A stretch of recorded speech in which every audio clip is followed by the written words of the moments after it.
Hello friends, പുതിയൊരു വീഡിയോയിലേക്ക് സ്വാഗതം. ഇന്ന് ഞാൻ നിങ്ങളെ കാണിക്കാൻ പോകുന്നത് നമ്മൾ ഇന്നലെ ചെന്നൈ പോയി തിരിച്ചു വന്നപ്പോൾ നമ്മുടെ ബേഡ്സിന് കൊളത്തൂർ മാർക്കറ്റിൽ നിന്ന് മേടിച്ച ചില ഐറ്റംസ് പരിചയപ്പെടുത്താനാണ്. അപ്പോൾ അതിൽ ഏറ്റവും ആദ്യമായിട്ട് പരിചയപ്പെടുത്തേണ്ടത് ഇത് നമ്മൾ ചൈനീസ് കേജിൽ വെക്കാൻ പറ്റുന്ന ഒരു പ്ലാസ്റ്റിക് ആയിട്ട് ഒരു ബ്രാഞ്ചിൻ്റെ സ്റ്റിക്കാണ്.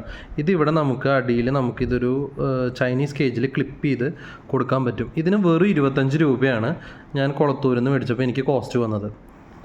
അതുപോലെ തന്നെ ഇത് ഒരു കാൽഷ്യം ബ്ലോക്കാണ്. ഇതിന് 10 രൂപയാണ് വില. ഇതും ഞാൻ കൊളത്തൂരിൽ നിന്ന് മേടിച്ചതാണ്.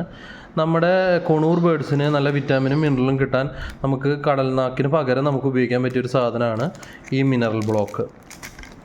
അതുപോലെ തന്നെ അവിടെ നിന്ന് 2-3 പേർച്ച് സ്റ്റിക്സ് മേടിച്ചു. ഇതെല്ലാം വുഡൻ്റെ നല്ല ക്വാളിറ്റിയുള്ള പേർച്ച് സ്റ്റിക്കാണ്, നിങ്ങൾക്ക് കണ്ടാൽ മനസ്സിലാവും. അതുപോലെ തന്നെ ഇതിൻ്റെ ബോട്ടത്തിൽ അത് കണക്ട് ചെയ്യാനുള്ള ഒരു ഇതും കൊടുത്തിട്ടുണ്ട്.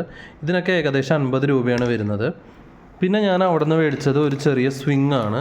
ഇത് നിങ്ങൾക്ക് കണ്ടാൽ മനസ്സിലാവും. ഏകദേശം ഇതിന് കോണൂസിന് ഇരിക്കാൻ പറ്റുന്ന ഒരു സ്വിങ് ആണ്. ഇതിൻ്റെ ഈ സൈഡിലും ക്ലിപ്പുകൾ വരുന്നുണ്ട്.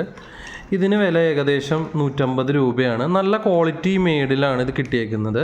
നമ്മുടെ ഇവിടുത്തെ കടയിലൊക്കെ കൂടുതലും പ്ലാസ്റ്റിക്കാണ് കിട്ടാറ്, എന്നാൽ ഇത് നല്ല ക്വാളിറ്റിയുള്ള സാധനങ്ങളാണ്. അതുപോലെ 2 പേർച്ച് സ്റ്റിക്സ് മേടിച്ചിട്ടുണ്ട്. അതുപോലെ ഇത് നമ്മുടെ ഹാൻഡ് ഫീഡിങ് ചിക്സിന് നമുക്ക് ഫുഡ് ഫീഡ് ചെയ്യാനുള്ള ഒരു നീഡിലാണ്. അതിൻ്റെ കൂടെ തന്നെ അതിൻ്റെ ഒരു ചെറിയ ഒരു ഓസും വരുന്നുണ്ട്. അപ്പോൾ നമുക്കൊരു 20 ഡേയ്സ് ആയിട്ടുള്ള നമ്മുടെ ഹാൻഡ് ഫീഡിങ് ചിക്സിനൊക്കെ ഈ സിറിഞ്ചിൽ നമുക്ക് ഫുഡ് കൊടുക്കാം. അവർക്ക് നമ്മൾ കൊടുക്കുന്ന ഫുഡാണ് നമ്മൾ പറഞ്ഞിട്ടുണ്ടായിരുന്നു, ന്യൂട്രിബേർഡിൻ്റെ A19 ഫോർമുലയാണ്. അപ്പോൾ ഇതും ഞാൻ അവിടെ നിന്നാണ് മേടിച്ചത്. നമുക്ക് 2-3 ബേഡ്സ് ഉള്ളത് കൊണ്ട്. അപ്പോൾ ഇതൊക്കെയാണ് ഞാൻ ചെന്നൈ പോയപ്പോൾ നമുക്ക് വേണ്ടിയിട്ടുള്ള ബേഡ്സിന് മേടിച്ചിട്ടുള്ള ഐറ്റംസ്. നിങ്ങൾക്ക് ഈ വീഡിയോ ഇഷ്ടമായെങ്കിൽ എൻ്റെ വീഡിയോ ലൈക്ക് ചെയ്യുക, ഷെയർ ചെയ്യുക, അതുപോലെ തന്നെ സബ്സ്ക്രൈബ് ചെയ്യുക. താങ്ക്